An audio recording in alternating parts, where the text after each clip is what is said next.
When it comes to asbestos exposure, demolition and wrecking crews face a danger of exposure that is substantially above the norm.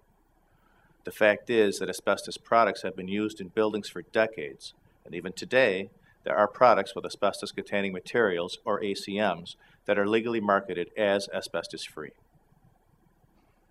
Pipe lagging, asbestos cement siding, insulation, wallboard, popcorn ceilings, joint and patching compounds, drywall tape, fire brick, floor tile, and linoleum and fire-stopping materials used around wood-burning stoves are just the beginning when it comes to listing ACM building materials.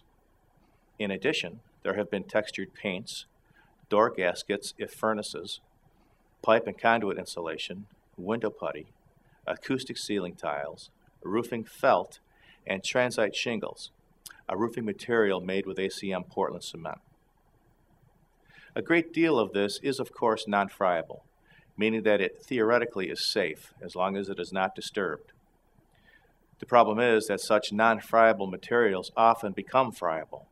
That is to say, a state at which it can be crushed by hand, releasing asbestos fibers into the air as they age and deteriorate.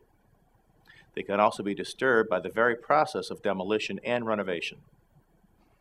Zonolite, a type of wallboard marketed by the W.R. Grace Corporation from 1925 until 1985, is an example of ACM in a building product that is considered asbestos-free.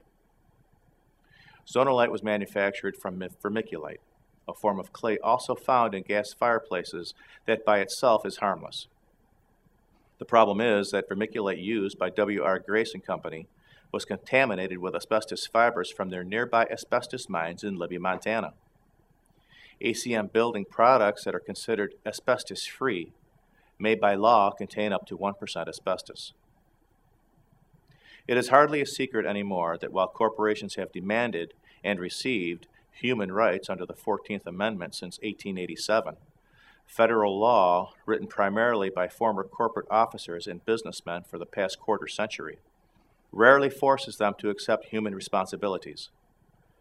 A particularly egregious example is how the Grace Rule came about. In 1970, the World Trade Center had been under construction for 4 years. During that time, some 5,000 tons of monocoat, a sprayed-on type of asbestos-free fireproof insulation, which was actually 12% asbestos, made and marketed by W.R. Grace & Company, had been used on the frames of the construction. The New York City Department of Air Quality finally put a stop to it in May of that year out of environmental and health concerns.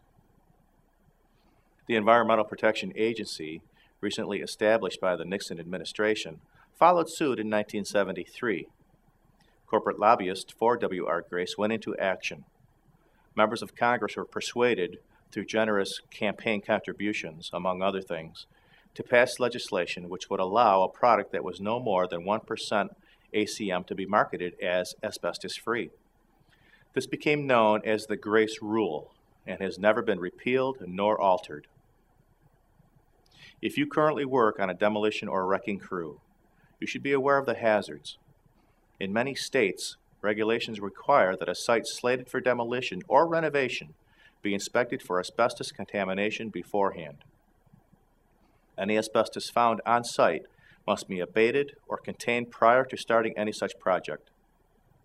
Asbestos-related diseases, particularly mesothelioma, usually have a latency period of anywhere from 20 to 50 years after initial exposure.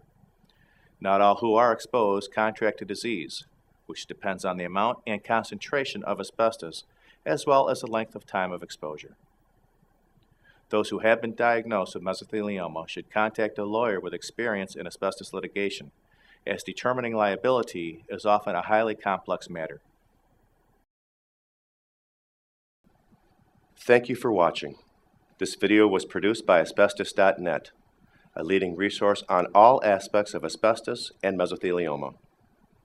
Our priority is to inform victims about the devastating effects of asbestos exposure, mesothelioma, asbestos cancer, asbestosis, and other asbestos-related diseases, and to advise them with a wealth of information.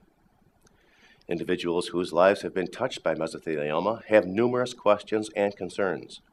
Their caregivers and family members also need accurate, reliable information.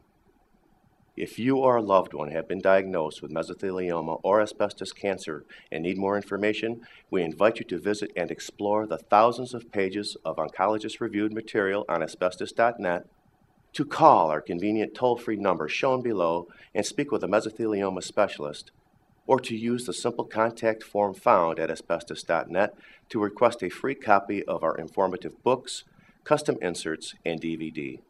Asbestos.net. Information and help for patients and families.